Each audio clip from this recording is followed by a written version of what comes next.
तो दोस्तों स्वागत है आपका हराया के 5 सवाल।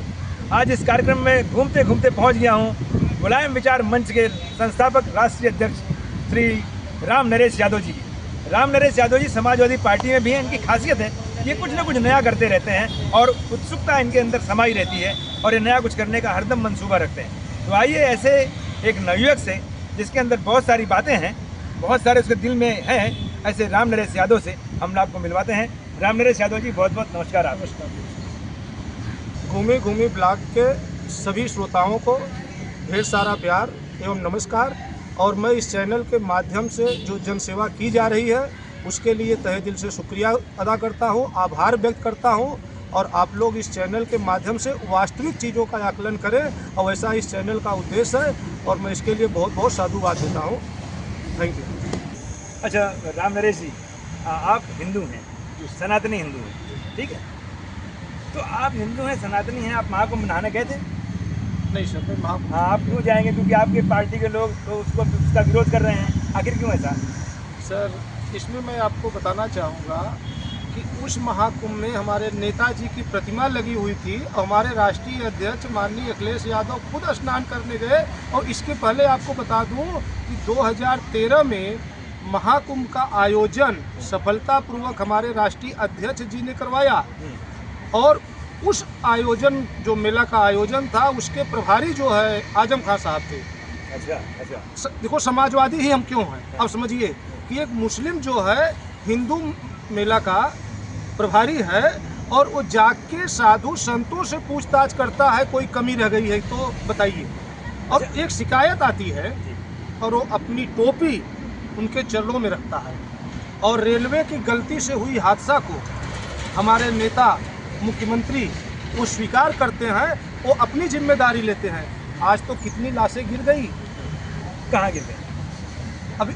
अभी हमसे न पूछिए, अपने आप से पूछिए। आप जैसे पत्रकार लोग उसको खोजे जो 64 करोड़ 65 करोड़ की आबादी खोज सकता है, वो जो है संख्या नहीं बता पा रहा है। नहीं बताया उन्होंने, 30 बताया ना कि 30 28 से 30 मौत।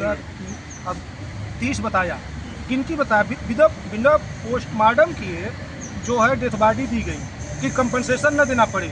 गलती से उनके मुख से निकल गया मैं 25 लाख दूंगा बोल के फंस गए। बंगाल से जो है रिपोर्ट आया, सरकार ने बॉडी लेने से मना कर दिया। अच्छा, एक मिनट अभी आप बताइए कि लालू जी ने कहा कि वो महाकुंभ फालतू है, फिर ममता बहन जी बोल रही हैं कि वो तो मृत्यु कुंभ है।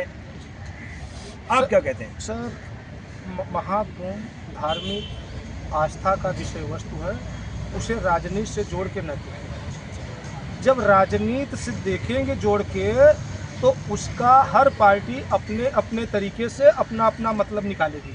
अच्छा, जितना महाकुंभ में साधु संतों का सम्मान होना चाहिए उससे ज़्यादा वहाँ पे योगी मोदी के बैनर दिखे। जाहिर सी बात है, तो अगर आप मुझे जो है भगवाकरण करेंगे, उसे पार्टी का एजेंडा बताएंगे तो दूसरी पार्टी अपने हिसाब से करेंगी।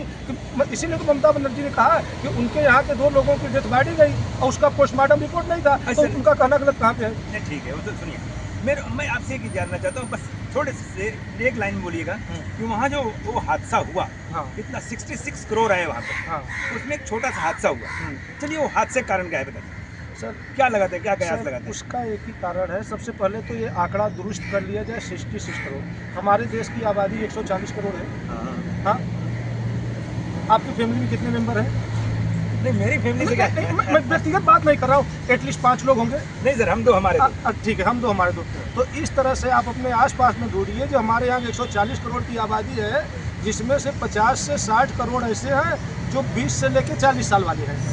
हाँ, और उसमें 0 से लेके जो है 20 करोड़ वाले जो है 20 साल के वाले हैं वो जा ही नहीं सकते। तो ये 67 और 70 करोड़ की बात आती कहाँ से है? तो सर हम जनसंख्या पे नहीं जाएंगे क्योंकि वो आस्था का है, मैं उसे स्वीकार करता हूँ। जितने भी गए वो अपनी आस्था से गए, उनका नमन है। उन साधु संतों को मैं प्रणाम करता हूँ, लेकिन सरकार की इस ड्रोकली नीति का विरोध करता हूँ जिसने जो है व्यवस्था न देते हुए भी उसका प्रचार किया, बुलाया। सर 2013 में हमारे आंकड़े देख लीजिए, हमने कितने सफल। हमने कोई राजनीति नहीं की, हम समाजवादी है सर। धर्म हमारे घर के बात है, हम उसका दिखावा नहीं करते हैं। हम यही इसको छोड़ते हैं। राम नरेश जी, आप तो ऑलरेडी समाजवादी पार्टी में हैं। जी। जिस समाजवादी पार्टी को माननीय मुलायम सिंह जी ने स्थापित किया था, आप उसी पार्टी में हैं। फिर मुलायम विचार मंच बनाने की आवश्यकता पड़ गई। आप मुलायम विचार मंच के संस्थापक हैं, अध्यक्ष हैं, तो क्या जरूरत पड़ गई इसकी? सर, आपका जो ये सवाल है वो बिल्कुल दिल की गहराई में उतरने वाला है। Thank you. क्योंकि मैं बेसिक उत्तर प्रदेश से रहने वाला हूँ, हाँ, लेकिन रहता हूँ महाराष्ट्र में। अच्छा जी। और महाराष्ट्र में जो समाजवादी पार्टी है वो समाजवादी नीतियों का अनुसरण नहीं करती है। अच्छा जी। वो व्यक्ति विशेष की प्राइवेट एंड लिमिटेड कंपनी की तरह व्यवहार करती है। अरे क्या बात है। इसलिए समाजवादी सिद्धांतों को, जबकि महाराष्ट्र ही समाजवाद की जननी है, महाराष्ट्र की धरती ही समाजवाद की जननी है। अच्छा, कैसे?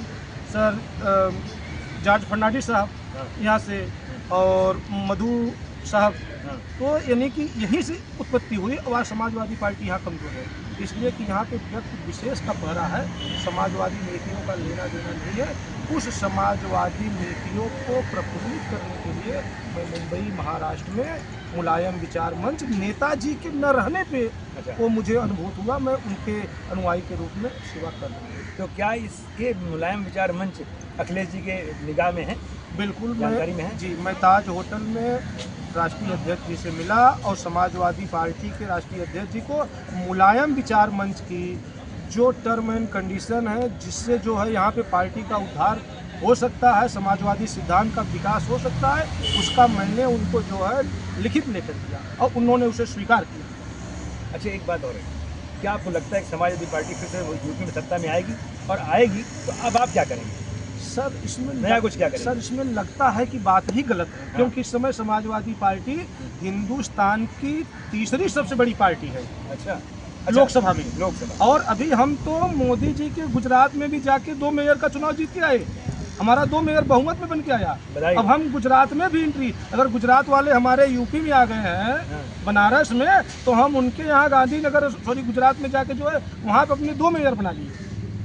तो बहनों और भाइयों कह रहे हैं कि गुजरात अब जब मोदी जी आए हैं हमारे बनारस में लड़ रहे हैं, तो अकेले मोदी जी आए हैं, हम वहाँ पर जाकर 2 शहर कैप्चर किए, 2 महापालिका कैप्चर किए, और वहाँ पर इन्होंने हमारा 2 मेयर एक विधायक भी है सर वहाँ पे। कि माननीय मुलायम सिंह जी की समाजवादी पार्टी और माननीय अखिलेश जी की समाजवादी पार्टी, दोनों में क्या अंतर है?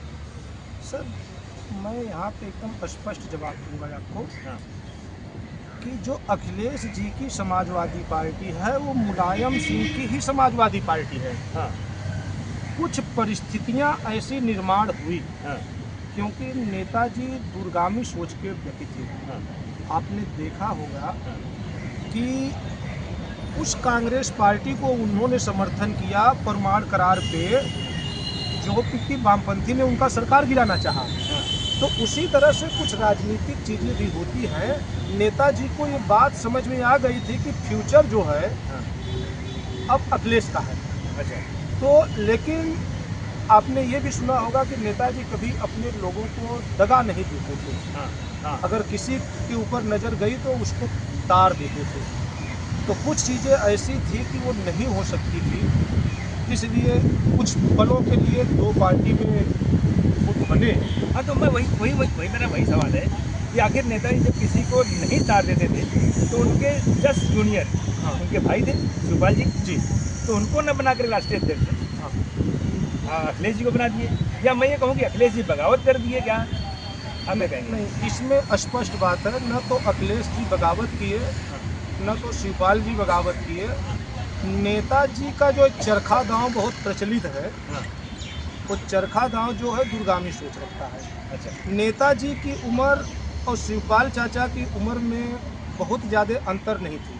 अब की राजनीति की जो धुरी थी वो बदल रही थी। जैसे कि आपने देखा होगा कि बहुमत जो है सरदार पटेल के पास था, लेकिन फिर भी गांधी जी ने पंडित जवाहरलाल नेहरू को प्रधानमंत्री बनाया, हाँ, और उसका परिणाम ये हुआ कि देश विकास किया, हमारे साथ बना पाकिस्तान बर्बाद हो गया। और 51 में ही देखिए जो है पहला चुनाव होने से पहले ही पटेल की मृत्यु, देहांत हो गया। सॉरी सर, क्लियर कर रहा हूँ, हाँ। देहांत हो गया। तो नेताजी ये जानते थे कि अगर अखिलेश के हाथों में पार्टी जाएगी तो इसका भविष्य उज्जवल रहेगा, क्योंकि नवयुवक जुड़ेंगे। मतलब आप इस बात को मानते हैं कि कांग्रेस के समय में देश का विकास हुआ बेशक और पाकिस्तान खत्म हुआ। जी। तो आपसे एक मेरा अंतिम क्वेश्चन है कि इस समय सारे देश में, हिंदुस्तान में एक मुद्दा बहुत गर्मा गर्म हुआ है, औरंगजेब। क्या आप भी चाहते हैं कि औरंगजेब की मज़ार जो है या औरंगजेब की जो कब्र है वो महाराष्ट्र से चली जाए बाहर? या एक मिनट मेरा सवाल पूरा होने दीजिए। या आप या आपकी पार्टी उस कब्र के बारे में क्या सोचती है, औरंगजेब के बारे में क्या सोचती है, या इस मुद्दे के बारे में क्या सोचती है? सबसे बड़ी बात तो यह है कि औरंगजेब का कोई मुद्दा ही नहीं, हाँ। ये राजनीतिक प्रोपोगंडा। अच्छा। और वही लोग इसको राजनीतिक प्रोपोगंडा बनाए हुए हैं जो कभी छत्रपति शिवाजी महाराज का राज्याभिषेक का विरोध कर रहे थे। अच्छा। अब उसमें मैं नहीं जाऊंगा, हाँ। नहीं तो किसी को बुरा लग जाएगा। अच्छा। आज जो धर्म के ठेकेदार बने हैं वही, और औरंगजेब जो है वो व्यक्ति नहीं, वो एक बादशाह था जो अपने पिता और अपने पुत्र की हत्या करवा सकता है अपनी कुर्सी के लिए, तो उसके बारे में कोई बात करना मेरी समझ से बात है। लोग ये कह रहे हैं कि वो ऐसा राजा था या ऐसा बादशाह था जो अपने उदर निर्वाह के लिए टोपियां बनाता था। सत्य है, मानते हैं आप इसको? सर, ये बात सत्य है या असत्य है, ये इतिहास का आपके गले उतरती है। जिसका 48-49 साल में शासन किया हो, उसके जीवन में कई सारी चुनौतियां और तमाम चीज़ें आती हैं। कुछ अच्छे भी गुण होंगे, कुछ नकारात्मक भी होंगे। तो ये बड़ा लंबा विषय है, क्योंकि एक पक्ष को दिखाएंगे तो दूसरा बुरा मानेगा। तो हम वो जाति धर्म में नहीं जाते, वो केवल राजनीतिक प्रोपोगंडा है जनता को गुमराह करने का। राजनेताओं के इस बयान से हिंदुस्तान और महाराष्ट्र की जनता दूरी बनाए रखी। दूरी। अच्छा, ये चाहूँगा कि आप अपने कुछ व्यक्तिगत विचार लोगों से शेयर करना चाहें तो आप सर 1 मिनट आपके पास है। सबसे बड़ी बात मैं यही बताना चाहूँगा, कभी जो इसमें राजनीतिक माहौल गर्म हुआ है या गर्म किया गया है, इससे आम जनता का कुछ लेना देना नहीं है। वो सिर्फ राजनीतिक प्रोपोगंडा है। राजनीति को धर्म में ढालकर जनता को उलझाए रखना चाहते हैं, जिससे कि वो शिक्षा, स्वास्थ्य, रोजगार पे जो है सवाल न पूछ सके। एक माइंड डाइवर्ट करने की जो पॉलिसी है, जो कभी अंग्रेज़ों की हुआ करती थी, वोट डालो राज करो के लिए, उसी तरह से अब यहाँ पे सामान्य, बैकवर्ड, ओबीसी के अंतर्गत जो है डिवाइड किया जा रहा है। और कोई बात नहीं। मैं इनको 3-4 दिन से खोज रहा था और आज इनको मिल पाया तो बोला सर ये मेरे स्टूडियो में मत आइए, आप गार्डन में बैठ जाइए। तो गार्डन में बैठ करके मैं इनसे बातें कर रहा हूँ। और मेरे साथ हैं आदरणीय धर्मेंद्र यादव जी, आलोक राय जी हमारे सहयोग के लिए खड़े हैं। उनको भी बहुत बहुत धन्यवाद। आपका भी राम नरेश जी बहुत बहुत धन्यवाद। जय हिंद, जय भारत।